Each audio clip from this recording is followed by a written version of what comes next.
Shall we begin?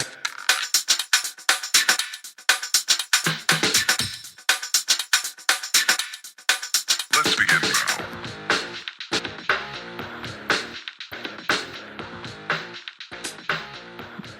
All right, everybody, welcome back to a brand new episode of the Frankly Francisco podcast. I am your host, Francisco. We have been gone for a little while. I was working on some things in the interim. I am back, and in my first episode back, I'm very happy to have a guest that has a very interesting career. He went from playing college football and transitioned into finance. I'd like to introduce everybody to Mike Moore. Mike, how we doing today? Good, Francisco. How's it going, man? Good, man. Listen, I'm glad I got you on the show because you have something that's very unique. Not a lot of people have that experience of being a college athlete, especially football. And you went to a HBCU college, okay, historically black college. A lot of people don't get that opportunity. Can you give us a little bit of background on what that was like for you? What made you go to that specific school, which is Winston-Salem State University? How did that come about for you, and what were the experiences like for you for that school? Yeah. So I'm a proud graduate of Winston-Salem State University. As far as me deciding to pick Winston-Salem State, it was not my immediate decision. Like a lot of kids that are playing sports, they want to go to those big top schools. But just being honest, I wasn't recruited by those schools, right? I played high school football here in Charlotte, North Carolina, and just wasn't highly recruited. And part of that was going to a brand new school. I went to what's no longer in existence, but it was called Waddell High School in Charlotte, North Carolina. We were the first graduating class. So, of course, we were the first football program. So not a lot of eyes on us initially starting out. So that did play a part in me not being heavily recruited. I did get some offers from HBCUs, and being honest, I didn't know what a HBCU was until I was getting recruited, right? I didn't know these schools existed out there. So I got offers from schools like Stillman down there in Alabama, as well as FAMU down in Tallahassee, Florida. So I didn't know about that, and part of that, like, I was ashamed. Like, man, I didn't even know all these schools existed. You know, there's a ton of schools out here that I wasn't aware of. I just thought about the schools that I always see on TV, the UNCs, North Carolina States, the Dukes, those schools. But yeah, so that definitely played a part in me deciding to pick an HBCU. Initially, I was going to go to FAMU down in Florida, but I'm a procrastinator. Didn't take my SAT time, so they pulled my scholarship, and at that point, I wasn't left with too many offers.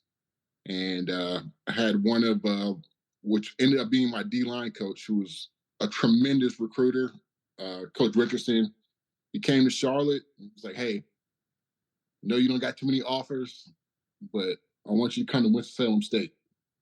And one of the reasons I went there is because I wanted to play D1 ball, right? So wasn't going to be able to do that. So the next option was D1 AA, which now they refer to as FCS, right? At the time, Winston-Salem State was Division II, but they were making the transition to be D1 AA or FCS. So that was a good selling point for me because I knew I was going to play better competition. Didn't really know much about the school, but yeah, I ended up picking that school, and yeah, I had a great experience as far as college. As far as sports, definitely there were some speed bumps there, some road bumps, but yeah, I wouldn't change my decision if I had to do it all over. So let's backtrack a little bit. Let's talk about you not knowing about the HBCUs. I think that's a big problem for a lot of youths, Yeah. a lot of young black athletes. They they always want to go recruit to the, to the big schools, to, the top five, top five conferences and all these other things. There are some really good HBCU schools out there that a lot of people don't know about, that have a history of winning. They're just not winning in the major conferences where they're getting the pub. But you have a lot of schools that are winning national championships and not getting the notoriety and not getting pushed. Why do you think that is? Why do you think that there's a gap there where kids automatically want to go to North Carolina, but not, like I said, a Winston-Salem State University school? Is it because you think is it because of the chances of making it to the NFL or NBA, or is it just lack of education on learning about all these colleges that are available to them? Yeah, I think it's all of those things. But first, you only know what you see, right? If Mhm. I turn my television, how often are you going to see two black colleges playing against each other, right? You're not going to see that. So I think that's one thing: visibility. People are not aware of those schools. Um, and then you mentioned a point as far as playing professional sports. If I'm a kid and my goal is to play professional sports, yeah, the smartest thing to do is go to one of those big schools, go to Alabama, go to an Ohio State, a school like that. So that's part of it. Yeah, if I'm a coach and I'm recruiting a kid, that's a good selling point. Yeah. When I tell you that, hey, we had this many NFL players come from here. Well, it's not the same at HBCU. Um, we've seen some of the statistics. Like there was one year where there were no HBCU players drafted. I think that was like 2 years ago, which is a travesty because if you think about some of the greatest players in the NFL, they came from HBCUs. The greatest receiver of all time, Jerry Rice, went to HBCU. Possibly one of the greatest running backs of all time, Walter Payton, went to HBCU.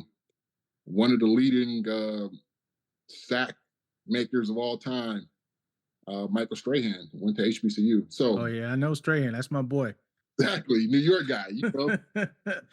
So it's not that you cannot make it to the league going to HBCU. Of course, it's going to be more of a challenge, and some kids don't want to challenge as well. So that plays a part in it. I think all those things play a part in it. You know what? And it's crazy because we all know Dion has brought a light to HBCUs when he was at Jackson State. Yeah. But the problem is it took him to do that. I don't understand why. And then Darrell Revis, when he went to go become a coach at HBCU, he literally quit within the first couple months because the field was so bad that they couldn't even play on it. Um, I think there's a disconnect between how the organizations and who's running the athletic department, how they treat their athletes in that situation. Because those HBCUs wasn't made for basketball, football. They were for learning a trade. That's what the A&M is for. You know what I mean? So a lot of these HBCUs have A&M at the end of it. Hmm. So I think there's a disconnect between the student body, the organization, and the athletic department. How do we fix that? How do you think it's a way for us to improve those situations? Because it doesn't seem like the money's flowing where it needs to flow to give these athletes a better chance of being more prosperous, especially in the NIL, uh, situation that we're in right now. Yeah, no, that's a really good point. And I think it just goes to funding, right? So we can say that, yeah, at these universities, maybe there's some things going behind the scenes where maybe some people are pocketing the money. Let's be honest, that happens at every university, right? So we can't just say that's the only reason. If people think about as far as how these schools were created, um, a lot of people don't know this, but the first HBCUs were in the North, right? Really? Because yes, they were. So because there were free educated black people. And this is before Civil War. So those were the first HBCUs. Now after the Civil War, of course, you have black people that now have their freedom. And what's the only way to level that playing field is by getting an education, right? So then those people wanted to start schools. Now, part of the thing that people don't know about, and this is not just HBCUs, but this is something good old Abraham Lincoln did a long time ago. He started something called land grant universities. So these were schools that were going to be funded by the government for individuals that couldn't get into universities because they weren't privileged individuals, farmers. So some of these land grant schools are schools like Cornell in New York. Ohio State is a land grant school. Purdue is a land grant school. But what else are land grant schools? A lot of HBCUs. So the way the system is supposed to work is that the government says, hey, we're going to provide this much funding. And as a state, you're supposed to match that. Now, for some reason, there are a lot of states that are not doing that. Mm-hmm. So they're not actually uh, meeting their end of that deal when then they're supposed to be providing that funding. A good example of that is Tennessee State. Tennessee State, they went through something with the government years ago where they were like owed almost hundreds of millions of dollars, uh, like money that was owed to them that the state was not providing. So, no, that's a long answer with some history facts in there, but I think it all goes to funding. If I'm a school that's underfunded, um, I'm going to focus on education first, and then what's left is going to go to sports, and that's understandable. But it's not a long-winded answer. It's an answer that we learn something new every day. So when I didn't know some of this information that you're giving me, I'm just going to be honest with you. So it's always good to learn stuff that we haven't focused on, we haven't learned before. And I think funding is the right answer. But the question comes in is boosters. Like every college has boosters. Every college has multimillionaires that went to the school that can donate. But these, for some reason, unless it is a top five conference school, they're not donating the millions of dollars you would think that they would want to donate to the school they graduated from, which I don't understand. Well, I don't understand why they don't give back at the same amounts at the HBCUs that they give back at, top five conference school. Yeah. So yeah, the alumni is always going to be a big part of that. And alumni especially at Winston-Salem State is really good. Um, but they can only give so much, right? Um, and let's just be honest, we don't have billionaires coming from our schools that will say, "Hey, I'll give you 100 million. Just name this building after me, name this arena after me." You Yeah. know, um, so yeah, that does play a part. Um, the alumni can only do so much. They can only do so much, and I'm guilty of this. Being an alumni, I don't do my part as much as I should. But as far as the school being supported and funded, it just can't be completely reliant on the alumni. That's not going to work. So speaking of graduate, okay, tell me, how was the Black experience for you at the school? Being a young Black athlete coming out of high school, heading to college, going to a predominantly Black university. How did you feel? How were you welcomed? How was that experience for you? How did you feel? How did it end up impacting your life long term for the years that you spent there? Yeah. So my experience was amazing. I will say that sometimes for people that are coming from high schools where there's a very diverse mixture in their class, um, or if they're coming for a school that's maybe predominantly white, it could be like a culture shock for you. Even though you're around people that look just like you, it could be a culture shock for you. For me, it wasn't the case. The high school that I graduated from was predominantly Black. It mirrored very much like going to a historically Black college. In high school, the majority of my teachers were Black. Um, so as far as that experience, I was prepared for that.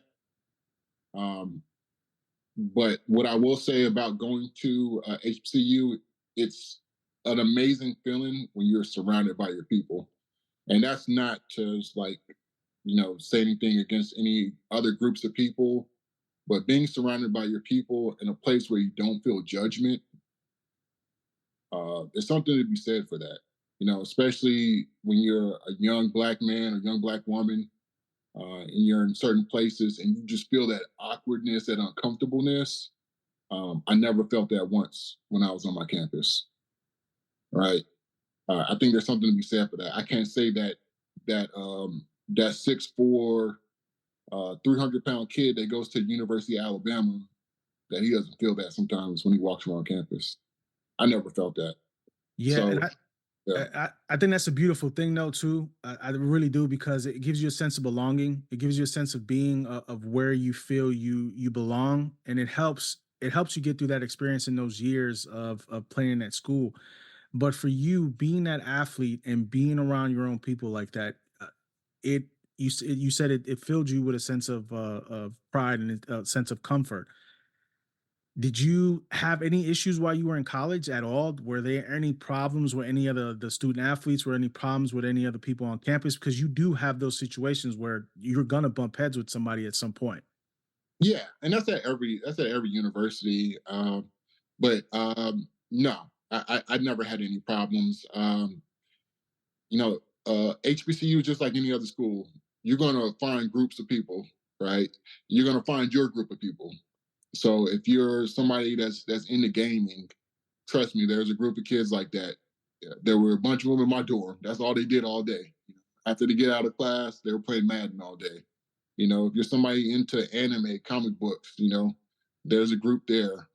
Fashion, you're gonna find your group. People won't think that's the case because I think some people have like a monolithic view of Black people, like we're all the same, which is not the case. We're so dynamic and so diverse as a people.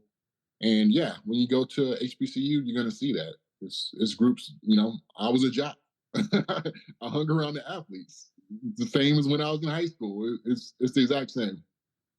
So how was that scheduling for you for school? So with some colleges you have to they cover everything for you, but I know HBCU is a little bit different.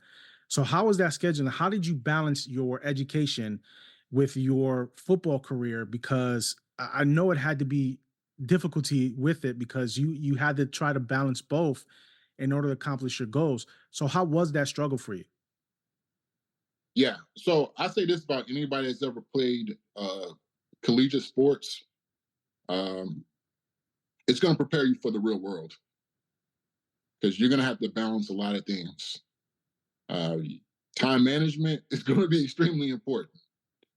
Um, it's very much like preparing you for the real world. If you can't wake up to get to that 8 o'clock class, you're probably not going to be able to wake up to get to work on time. Um, so yeah, it prepared me for life. But as far as like creating my own schedule, I will say that's something different than if I went to predominantly white school and played sports because their athletic department really pretty much decides their schedule, which Mm. was not the case for me. Um, which I like because I had freedom in my schedule. I'm someone that likes, I'm a morning person, so I'm gonna knock out all these classes in the morning, and then I know I got a little bit of time to rest before practice. 2:30, 3 o'clock. Getting ready to go to practice. After that, watching film. So it could be a lot on a kid. Um, and yeah, you're gonna learn to time management and how to balance your schedule. So let me ask you a question. So with your experience in, like I said, going to a predominantly black uh college, integration. Let's talk about integration. There's a lot of kids now, there are a lot of non-black athletes that are going to HBCU schools now. How has that affected the landscape of HBCUs, in your opinion? Since you were around it, you've seen it. How has integration, changed the balance of how things are? Yeah, let's talk about it. That's a great question. If you look at the SEC, to me, it looks like a HBCU. When I look at the University of Alabama, it looks like one of the schools I played against, predominantly a majority of their players are African American. Um, so what impact did integration have on black college football? Let's say this. So if we think back, right, in the South, 50s and 60s, you had all these great teams, Alabama, Texas, Oklahoma. Those teams were good, right? But Mm, they really did not have the best players on the field. Why? Is because, segregation. They weren't recruiting those black schools, those black kids, right? So some of the best football, and especially in the South at that time, was being played at HBCUs. You have HBCUs that were having like attendance of like 70 to 60,000 for games. wow. You know, and this is back, back then in the 50s and 60s. I think what was it? Morgan State. Don't quote me on this. I want to say it's Morgan State and Grambling. They played at the Yankee Stadium in the 60s, and that was like 70,000. And they weren't just there because it was just black kids playing football. It's because there was a lot of talent on that field, right? So what happened when, of course, these other schools, they realized that they knew that talent was out there. So what happened when when schools were desegregated? Oh, they began starting to pick up some of those good athletes, those kids that would have went to Grambling, Jackson State, Howard. They're like, hey, we can get those kids now. And some of the way they probably got those kids was a little bit the the flash of money. They might have been doing that back in the day, but it has such a large talent pool to select from. You got to think about that. Like, really think about that. Like, somewhere like Florida, where we think about some of the best athletes, as far as football in the world, the 60s and 50s, they weren't playing at, the University of Florida. Right. Yeah. They were at FAMU, they were at Bethune Cookman going at it. That's why that rivalry is so big now. So, yeah, the impact the integration had is that it took away a lot of that talent that would be going to those HBCUs. Think about it, if you're a kid that's back then, um, and schools are not desegregated, you're not thinking that I could ever play at University of Tennessee. No, that's not a possibility. I'm going to Tennessee State. you know, Yeah. Yeah. no, that wasn't even an idea for them. But now that things switch, and now that's the goal. Like, I want to go to Tennessee, um, not knowing that there's great talent that was coming from those HBCUs back then. My hope is that that talent pool starts to realize that HBCUs are very diverse. They still have an opportunity to make it to the NFL in the HBC. If they are doing things, if they can stand out, there's no reason they can't make it. It's just it's the flash and the dash of working, going to a school that is a top 5 conference. Is they feel like they get more exposure going to Mhm. those schools than they would for HBCU school. Like I said, the only time you really see a HBCU game on is the Celebration Bowl, and that's at the end of the year. And or when Dion was coaching, they gave him more prominent games when he was at Jackson State. So I don't think that's fair, but at the same time, when has things ever been fair when it comes to that? You know what I mean? It's always one hand taken from the other. So my hope is that we get back to a point where these HBCU schools start building the talent, because in the South there's nothing but talent down here. These kids, North Carolina, South Carolina, uh, Texas, Florida, you have nothing but talented kids coming out, and there are a ton of schools that they can be going to other than trying to get into one of these top 5 conferences. There's an opportunity. These kids push themselves, and some of these kids don't make it. Like they don't make it. Exactly. I get it. If I'm a kid, if I'm 16 or 17 years old, if you take me on a tour to your school, throw some Nikes and some Jordans on me, have a photo shoot, yeah, you probably got me too. You know, it's not going to take much if I'm a kid. The flashy lights and all that stuff. Yes, it's an easy selling point, but to your point, like sometimes you gotta be realistic, as I had to do. Like, hey, Michael, I'm not going to I'm not going to be a Tar Heel. Like, you just gotta be realistic. If you're a kid that's a 2-star, 3-star, yeah, you might want to place a little more emphasis on visiting some of those historically black schools, and don't look at it as a bad thing, because like I just mentioned earlier, there's a lot of talent that still comes from those schools. A lot that should be at those schools now, but there's a ton of talent that's still coming from those schools. So let's talk about that. So HBCU schools puts out a lot of people don't realize this. They put out a lot of doctors, they put out a lot of lawyers, a lot of engineers, nursing. There's a lot of talent outside of athletes that come from those schools. So Mhm. for you, didn't make it to the NFL. You had the transition. You had your career, right? It was great. You had the experience. Now we're, like every athlete, you want to make it to the NFL. It didn't happen. Injuries, I think, kept you from, from realizing your dream, and you had to transition.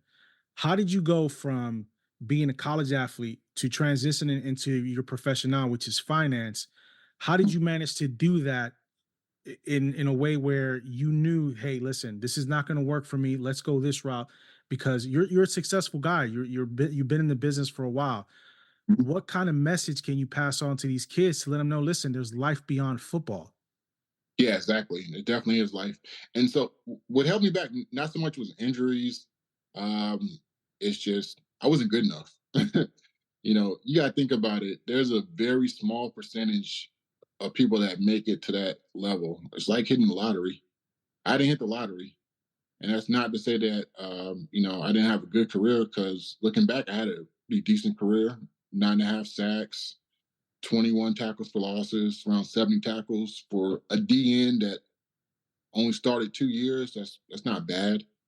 Um, but I did the whole thing of trying to follow that dream after school, and then had to just come to the realization that this is not the path that God made for me. Um, and that's okay. Like, everybody can't do that. And one good thing, I probably said this to you before, is I feel like I got a head start on some of my friends that did play in the NFL, because you can only play sports for so long. That's what people don't realize, man. And then when you're playing at a level that that big, you're gonna have injuries. That's just comes with it. That comes with the territory. So let's say you're graduating, you're 23 years old. Average career is what, 3 years in NFL, if that. You're 26. What are you gonna do now, right? You still have to get in the workforce. So for me, hit me a little more earlier than maybe some other people. And yeah, getting out of school was tough for me because I graduated right in the recession in 2008. So I have a degree in computer graphics. That field, there were not very many jobs at the time. So I started coaching high school football. So that was the first thing I did. But my transition to where I'm at now, man, it was a struggle. It was a struggle. Um, but also going to HBCU prepared me for that. Because one thing, going from HBCU, you're not going to have anything handed to you.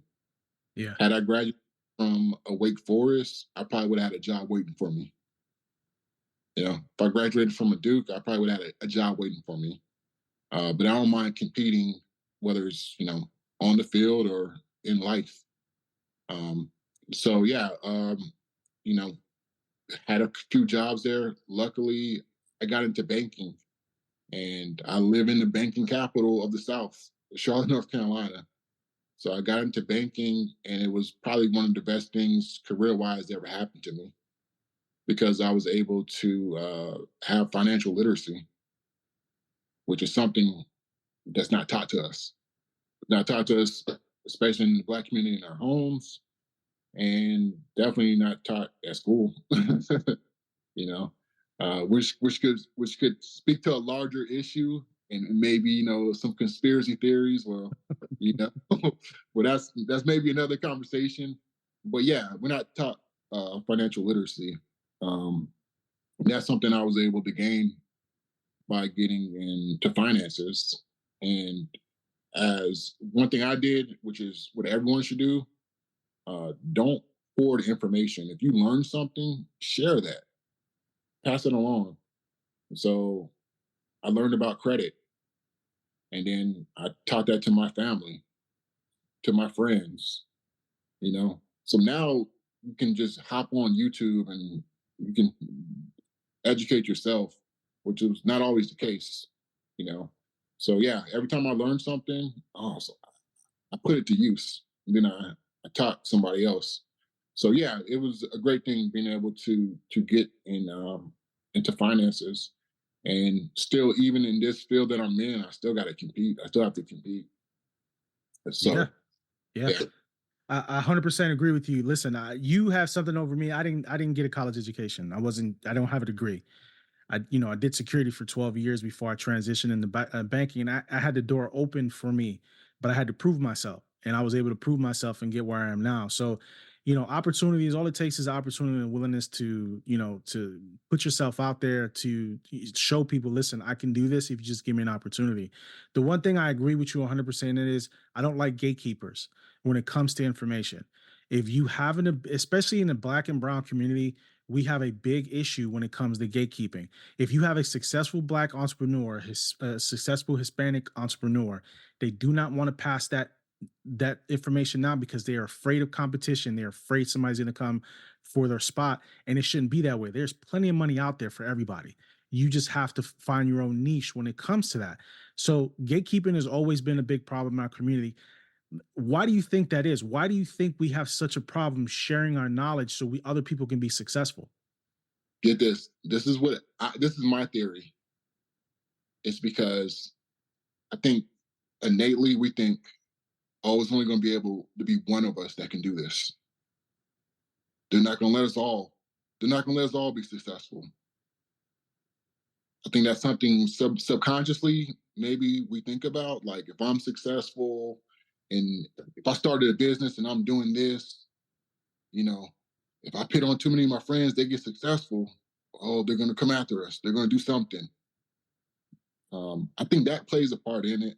You know, um, as far as like why we gatekeep, and that's that fear sometimes of passing information around. For me, I don't have that. Especially because like I talk about going back to competition, like I can show you how to do it. I don't mean you're gonna do it better than me, Right. you know.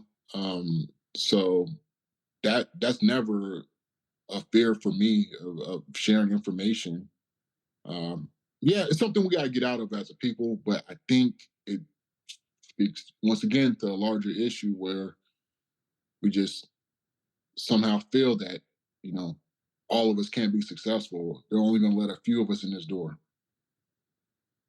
So have you thought about are you still coaching? Are you still trying to pass on knowledge to the youth? Have you done anything in that sector of trying to educate the younger folks on what life is like after football, financial health, teaching them? Have you run any programs? Have you done any coaching when it comes to that for the younger generation?